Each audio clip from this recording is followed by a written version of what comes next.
In with our Blackenomics moment, and we're at Linwood Cemetery in Macon, Georgia, that was built in somewhere around 1894.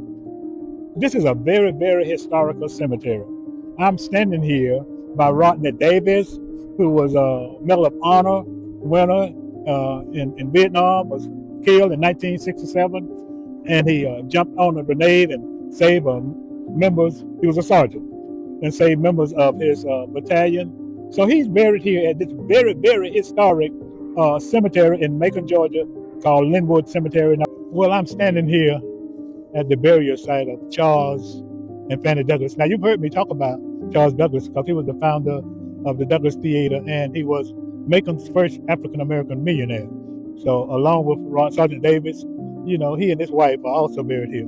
But there are other very famous individuals who are buried in this cemetery. Ruth Hartley Mosley, who was one of the first African-American nurses. Louis Pursley, who was one of the early architects who built many things in central Georgia. Jefferson Long, who was the first African-American elected to Congress, you know, during the era of Reconstruction. So there are just several noted and famous individuals who are buried here in Linwood Cemetery. And notably, the reason that this cemetery was started in 1894 is because black folks had to be buried somewhere.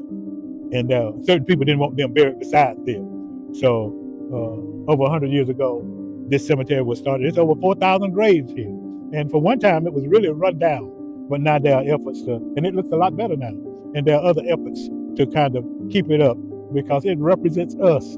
And there's so much history here. And the people who are buried here made such a difference in our community. So I thought it would not be robbery to commemorate them, to commemorate this historical cemetery, and to tell you something.